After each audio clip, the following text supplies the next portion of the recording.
been around it for all my life really. So from being young, I was pushing my little doll's prams around the class while she's teaching here, and clinging onto her leg and under the table, and you know, I was just around it forever really. So I was just born into it, I think. And then when I was 4 years old, I had a couple of fights. There's a type of fighter who deceives at first glance. Dakota Ditcheva was only 19 years old when she stepped into that ring in Bolton, England, on a March night in 2018. Youthful appearance, fluid movements, almost dance-like. The kind of athlete you look at and think, promising talent, but still raw. Hi, I'm Hannah Brady. I'm fighting Dakota Ditcheva tomorrow on the main event. I'm really excited because last year I fought on the undercard. You'll be in for a good show tomorrow, and I can't wait to see you there. And let the shots off. Let the shots off. Because it doesn't look on the judge. I mean, that's beautiful balance, you know, but it doesn't. She's bouncing back. Well, as she's bouncing, Brady's closing the distance straight away. She's not waiting. She's not taken a step backwards once during this entire fight.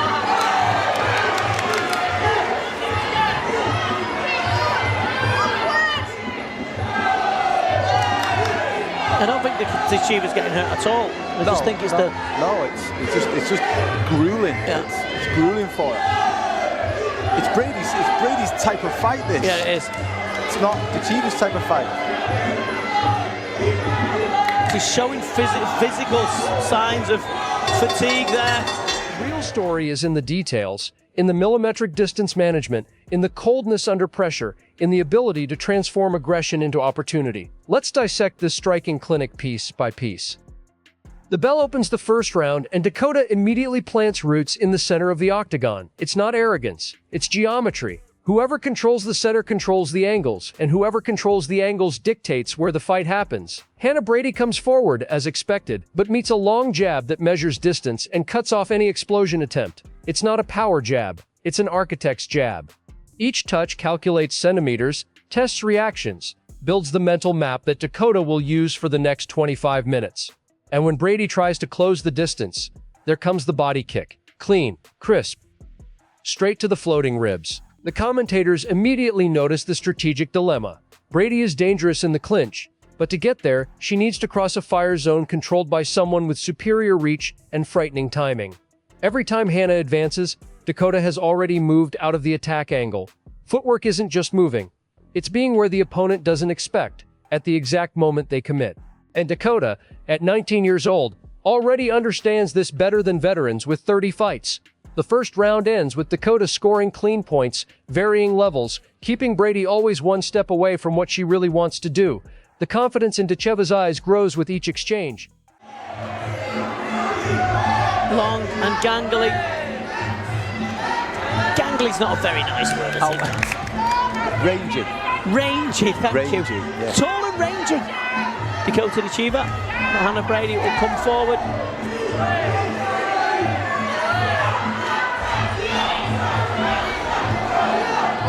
Brady's got a couple of problems there, I think, as well, because if you stay out on the range of Ditcheva, you're going to get that nice crisp boxing. As she comes in, she's really good in the clinch as well. She's going to close that distance. She's got to really work in that clinch. She looks stiff, doesn't she, Brady? Like stiff with the technique. Looks a bit cold. Yeah.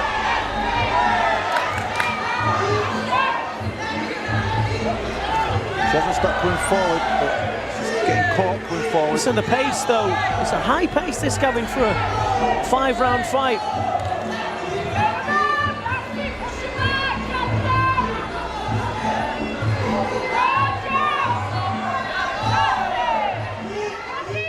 The second round begins with Brady adjusting strategy. If she can't catch Dakota clean on entry, she'll try to suffocate the space, turn this into an ugly, draining brawl. And for a few moments, it works. Hannah manages to shorten the distance, force exchanges in the pocket, impose that cardio killer rhythm that's her trademark. But Dakota doesn't panic, breathes, absorbs the pressure.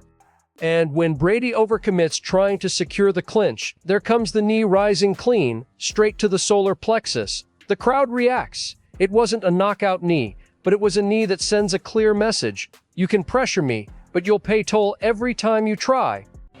You know, it is a fast start. This could take its toll. It's physically strong, Brady. You can see this, Gavin.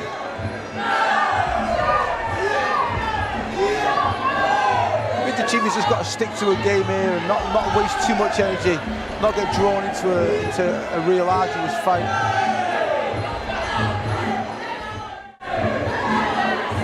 And the toll keeps getting more expensive. Dakota's body kicks begin to accumulate visible damage. Each impact on Brady's ribs takes away a bit of explosiveness, a bit of reaction speed. Hannah is tough, nobody questions that. But toughness doesn't cancel physics.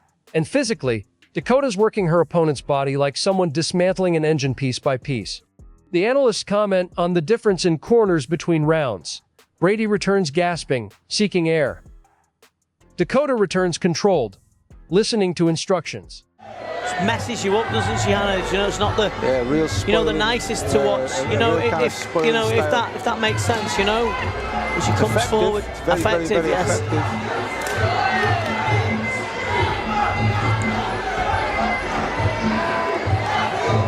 Good knee from Brady, some nice leg kicks before that from Ditcheva. Needs to find space there, nice body kick from her. She's moving too much, Gabby. Yeah, I was just going to say, she's moving too much. Ditcheva's got a very, very high energy, expended sort of style. Nice body kick. Negated by the just walking in, just grabbing. That was a better knee from her though. Good scores.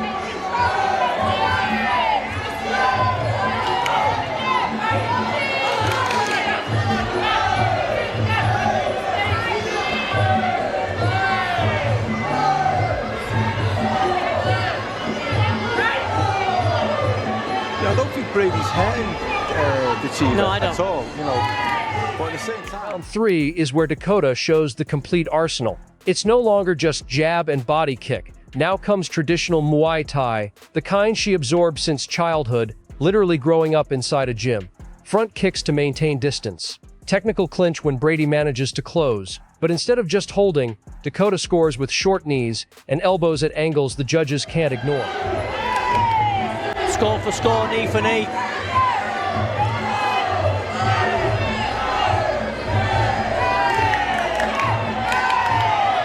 very good knees. Looks tired, Ditcheva though, having her mouth open. Still quite a way to go in this round as well.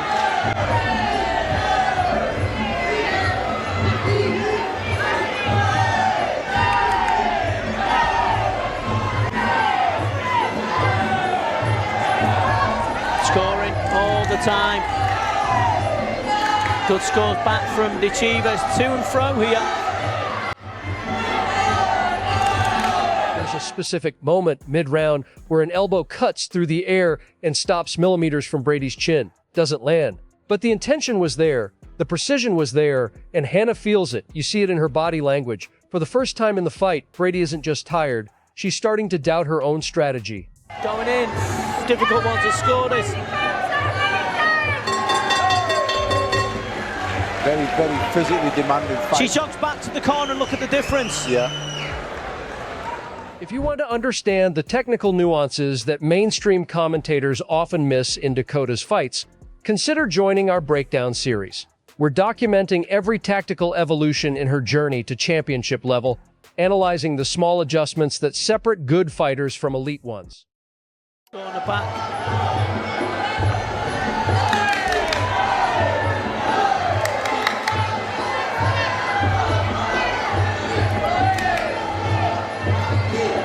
Ditcheva's technically very, very good, very nice to watch. But I really don't think there's much power there. She's moving a lot all the time, so she's sort of hitting and moving at the same time. It takes a lot of sting out the shots. Getting that distance and going back takes energy. It takes a lot to take your skates on, you know. Yeah.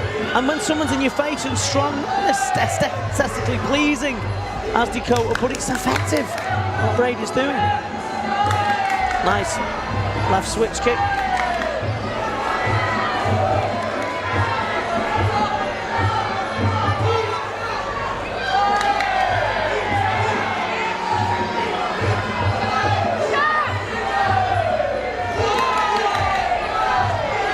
You know, you can tell she wants to get out of the clinch now. Instead of staying engaged, she wants to get out of it.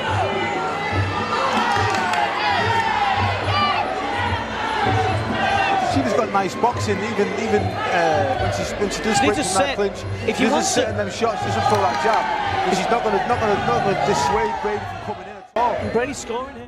But Brady starting to score. They're both scoring with knees here. There's not a lot in it, is there?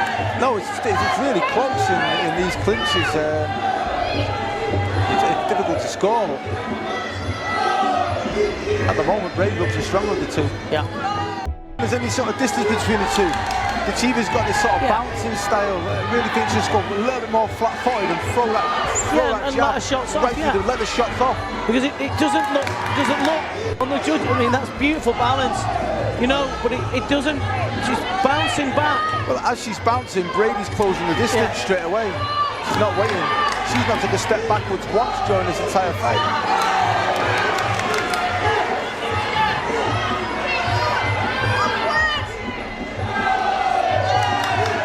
I don't think Ditcheva's getting hurt at all. I just think it's it's just grueling. Yeah. It's grueling for her. It's Brady's type of fight. This. Yeah, it is. It's not Ditcheva's type. Rounds 4 and 5 are a masterclass in management. Dakota is tired. Impossible not to be. 5 rounds against a pressure machine like Hannah Brady drains any human being. But physical fatigue doesn't mean technical collapse. And this is where Dakota's mental maturity shines brightest. She doesn't try to maintain the same frenetic pace. She adjusts, chooses the moments. No, it's just, you know, it's not. It's just even kneeing with her, trying to get sneak elbows over Hannah Brady.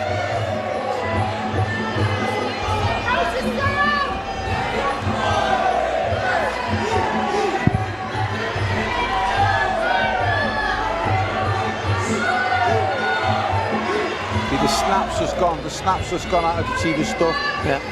And Brady's just trying to pour on her now. Scoring barrier though, Dakota.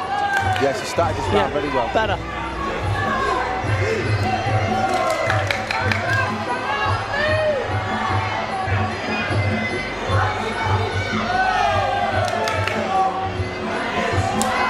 Good score. Very good.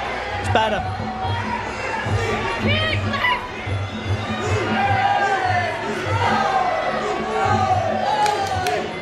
The speed is with Ditcheva.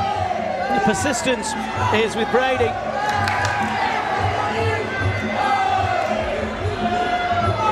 Ditcheva needs to get some distance behind her. Yeah.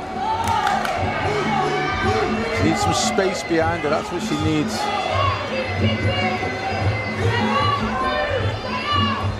She could maybe just sit here and teep. You know, she could sit here. Yeah. You know, and teep. Instead of moving back, she could stand, couldn't she, and throw the leg. There's no difference between moving and throwing it anyway, is there? No. You know what I mean? Just.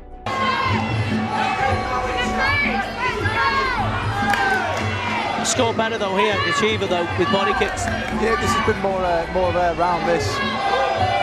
She's still dissuading Brady at all. It's just a bit slow, Brady, isn't she? Yeah, that's all.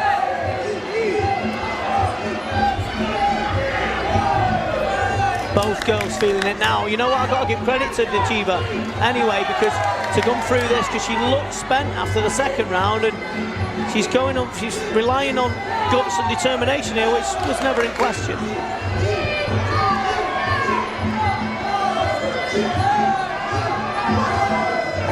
You know, as well, you've got to remember as well, again, she's a young girl. Yeah, the kids, yeah, of course, yeah, I know. As I said before, we forget this. How we do, we really are. do. And she's the figurehead of a gym. Yeah. You know, she carries a lot of pressure with her. Dakota, even fatigued, maintains ring control. She knows she's ahead on the scorecards, knows she doesn't need to risk, but she also doesn't just run. So she stays in distance and has to throw technique,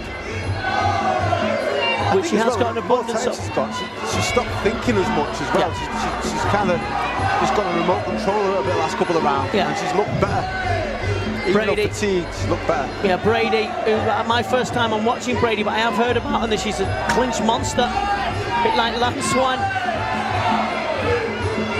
who's coming forward and just trying for knee for knee. See, when Dakota stops and actually lets the technique off, it's good, like that. See?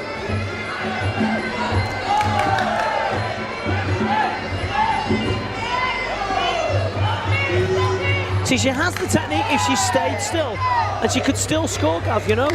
Definitely. But Brady just makes you move, doesn't she? She pushes you out of your comfort zone. Every jab, kick, and counter from Ditcheva carried precision and confidence. Knee for knee.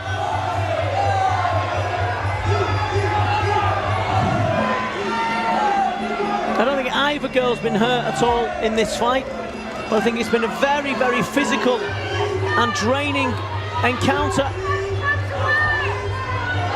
Nice. Nothing but respect for these two, Gavin. Oh, Hats tipped. Yeah, definitely. And thumbs raised for this, definitely.